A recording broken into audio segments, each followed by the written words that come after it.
Visit us at Eduvvo. Thank you for calling Eduvvo.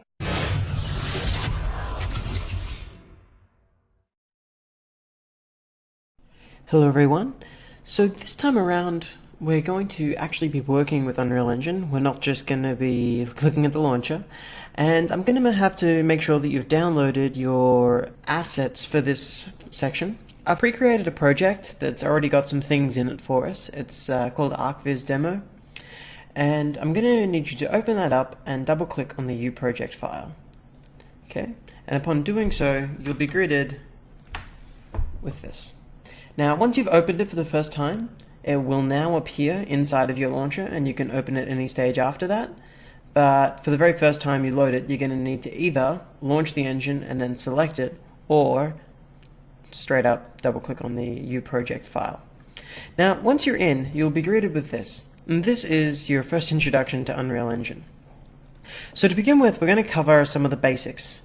To move around the viewport, I can use my mouse, and I can hold right click and move my mouse. And while doing this, this allows me to look around the viewport.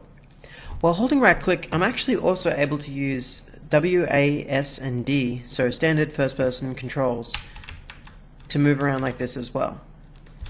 You can use Q and you can use E while holding right click to also jump up and down. Now, if you don't want to use your keyboard as well, you can use your left click to move around the viewport like this. You'll notice that as I rotate left, it moves left, and as I rotate right, it moves right. And if I hold both at the same time, I'm able to move directly up and directly down, or directly left and directly right. So that's how you can have up, down, strafe left, and strafe right going on. Now within this viewport, we've got a couple of things, but there's really not much there. But that's okay. So to begin with, what we've got is this little icon in the middle. If I click on this, I can see that up top here, this comes to life and selects the icon. And that's because this section in the top right is the world outliner. So anything that is currently in my environment is automatically selected within the world outliner. If I was to click on the light source, I would see that this has now been selected as well. If I click down here, I would be able to select my atmospheric fog. Now, whenever I click on something, you'll see that a couple of other things pop up. First off is this widget. We've got up, right, and forward. And these represent the three axes of movement. We have x-axes, y-axes, and z-axes. So red refers to x-axes, green refers to as y-axes, and blue is the z-axes. Now, when I select any of these things, I'm able to move the object along that axis. If I click there, I can now move it. And of course, if I click here, I'm able to shift it as well. So, some very basic stuff, but if I was to select this button up here, or alternatively hit the space bar, it'll cycle widgets, and I now get a rotation widget. And again, if I was to grab this, I'm able to rotate it. Now, some people might be confused as to why the colors seem different. Before, blue, or Z, was pointing upwards, but it's not anymore. The reason for that is this represents rotation, and rotation is actually spinning around the axes. So the best way to visualize that is if I go back to this, you can see that the blue axis points up, and therefore, when I rotate, I'm spinning around that up arrow. And this is how I can use this to spin in various different ways, and we can put the object in any position that we want to. Now, the final one that we get is scale, and if I click this, I'm able to scale. And this just makes it bigger or smaller, and increases. Now, I'm sure you've noticed as I've been doing this, that my numbers in the right-hand side over here are reflecting the changes that I'm making. If I was to move this up, I can see that my location has changed to 272 on the z-axis. If I move it down, 122. Now, at any stage, if you move something up and you want it to fall to the ground, you can press the end key and it will automatically drop to the ground. So the reason I brought these up is because this is the details panel. The details panel represents your basic attributes for any item. If I was to click on this light, I can now see that I have the ability to affect just how bright it is in the world. if I was to click on the player start here, you can see that there's not too many things that I can change by default, but I am still able to custom set the Z-axis, for instance, and set its position in the world. I might also want to rotate it and have it facing that way. So I can just punch in those things directly and will automatically be set. Again, you can press end to drop it to the ground. So with that in mind, I'm going to actually go ahead and start making some changes here. I'm going to first off go to this section over here. Now this is the modes panel. Within the modes panel we have access to a variety of different tools. We have place, paint, landscape, foliage, and geometry editing. So for this section we're primarily going to be working with the geometry tools and the placement tools, and we'll leave the others for later. Now for this first project, what I'm going to want you to do is click on this button down here that says Geometry. Upon doing so, you'll be greeted by these things here. This allows me to make a box brush, a cone brush, cylinder, stairs, or a sphere. Now what that means is if I was to get this box and left click and drag it into the world, I can see that it's now in the world. Now the reason I want you to know how to do this is that, first off, I can see there are some attributes over here. If I was to punch in 400, it's automatically stretched this box out along that x-axis. At any stage you can click this little yellow arrow and it will reset it to the default values. Now there's another way to modify this, and this is, in my opinion, the far more useful way, and that is you can go to geometry editing mode. When I click on geometry editing mode, you'll see each face is now turned blue, and the reason for that is I'm now able to click on a face and just drag it out. Click and drag.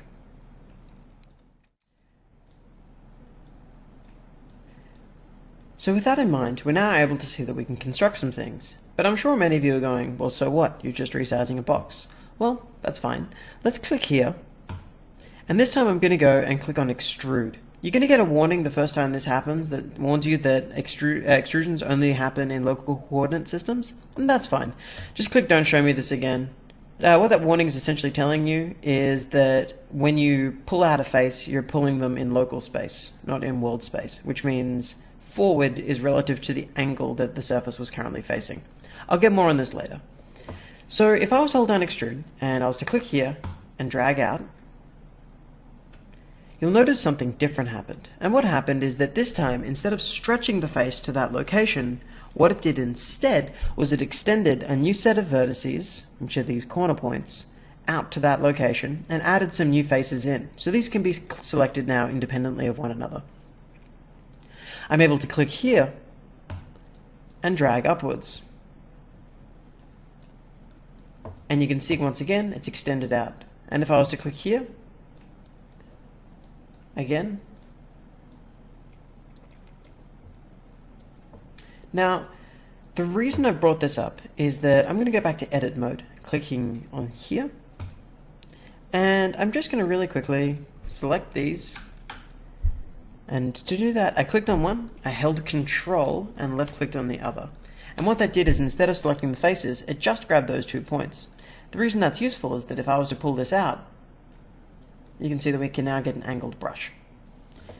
Now, we can do more than just adding these things. I'm going to drag in a new thing, and to do that, I'm going to go to Place. And this time, for the sake of demonstration, I'm going to go Geometry, and I'm going to drop in a sphere. Now this sphere, I'm going to overlap with our geometry just here. And at the moment you can see that we have, not the best sphere, but it's a good start. I'm going to increase the tessellation here, just to make something that's a little more rounded. But I'm also going to click here. See where it says additive? I'm going to change that to subtractive. Now if I click off that object, you can now see that what it's done has carved out our geometry. So this initial process of carving out geometry is very, very useful because it allows you to very quickly set something up. Now, I know it's very unlikely that in your game you're going to have a giant sea to carve out, but a good example would be I could easily build a bridge and carve out a tunnel in it. So I want you to go ahead and do that. Now, one quick thing that's going to have happened, when I deleted the box, I can no longer see the sphere. I know it's still there, but I can't see it. Now there are two ways to go about handling this situation. I could click here on the sphere brush, which is in my world outliner that I showed you before, or alternatively, I'm actually able to go up to the top here and see where it says lit. I can change that to wireframe. Now you'll notice that next to each of these is an Alt key, Alt 4, 3, 2, 5, and 6. If I was to press Alt 2, it would do the same thing as selecting it here. It's a really quick shortcut for you to move between modes. So I'm going to click wireframe, at which point we can now see the world represented as a wireframe. I can now actually just click on the object directly, and I can hit delete. To go back to it just then, I hit Alt 4. If you don't want to do that, you can always go here and click on lit. Now I'm going to go ahead and I'm going to quickly make myself a bridge or a walkway for someone to go along. Now I want to point out at this point that when I drop this in, it's not exactly cleanly snapping to the grid. When I drop in the box, it's moving not comfortably around this area. I really would like it snapping to these squares. Now the reason it's not doing that is up here. See this section that says set position grid snap? I'm going to click on that. I'm going to go down and set it to a grid size of 100. Now these units are in Unreal units, but Unreal units are directly proportional to centimeters. So 100 means 100 centimeters. If I click on that and I drag in a box, you can now see that it's perfectly snapped to these grid tiles, and if I was to move it, it would automatically snap to the next tile. Now for this bridge, I'm going to put this here, I'm going to set it up, I'm going to quickly just extend this across. So I'm going to go back to geometry mode. And you can move between these modes with Shift 1 and Shift 5 as a shortcut. So I'm going to click there, I'm going to extend it to 2 blocks beforehand. Oops, I wasn't in extrude mode. So I'm going to click here and go to extrude mode. I'm going to pull out one more time. And now I'm going to put this to here. And on this side, I'm going to pull this out to here. Now I've got this shape going on. What I'm going to do at this point is go back to my geometry tools, and I'm going to add myself a staircase. So I'm going to drag in a linear staircase. And you'll see that it just looks like this. You can set the number of steps, you can set the height of each step, etc., to be whatever you desire. But in this case, I think the defaults are actually probably good. So I've added a staircase there. Now I'm going to add another one over here. And while I could just drag in a staircase again, what I want to actually do instead is hold down the Alt key and drag. So while holding Alt and dragging, I end up over here. And it duplicates the object automatically. Do you see that? I'm now going to hit spacebar, and I'm going to rotate it around 180 degrees on the Z-axis. Spacebar, spacebar, and I'm going to set this up so that it's the same on either side. Now the final thing that I'm going to do here is I'm going to get a cylinder. I'm going to drop that in, I'm going to hit spacebar, and I'm going to rotate my cylinder this way. Now the reason for that is this cylinder is going to end up being the guts of my bridge. So I'm going to put this here, at which points I'm going to lower it down.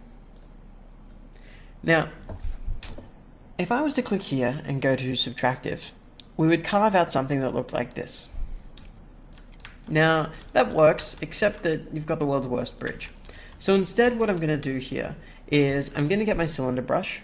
To get that just then, I clicked in the world outliner. Again, if you want to be able to select it, you can hit Alt 2 to go to wireframe mode, and then you can just click on the brush. If things are getting complicated and you don't want to see things in your scene, you can always click on them and hit H to hide them. So I'm going to click on the floor and hit H to hide it. Now, if you want them back, you can hit Control H and they'll come back into the world. But this is a nice way to quickly just focus on some of the things that you actually care about. So I've got this, and I can see that where it subtracts geometry runs flush with the top here. Now this is one of those instances where what I would actually suggest you do is I'm going to go back to my grid size, and I'm going to set it to 10 centimeters instead of 100. And by doing that, I'm now able to move this down exactly 10 centimeters. I'm also going to set this back to 100 now, because I really want to make sure that everything that I'm doing predominantly stays on the grid. Now I've gone back to my view and I can't see the sky dome and I can't see the floor. And the reason for that is that I've still got them hidden. So I can hit Control H and they'll pop back. But most importantly, what I've done right now is we've created ourselves a nice bridge. And if I was to hit play, I will now be a floating thing. And if I run into this surface, it's not going to let me pass. But if I want to go under the bridge, no worries. Now these tools are used primarily for just blocking out the environment. You really don't want to rely on having too many of these in your final piece. Typically what happens is you block out your geometry this way, and then you'll go back later and convert them to static meshes to make them more efficient. Now that we've covered geometry tools, we're going to be looking at static mesh placement in the next section. If you are looking for teaching stuff, education stuff, programming series, application, and Android development, coding skills, marketing skills, presentation skill, paid courses for free are available. Thank you for calling Eduvvo.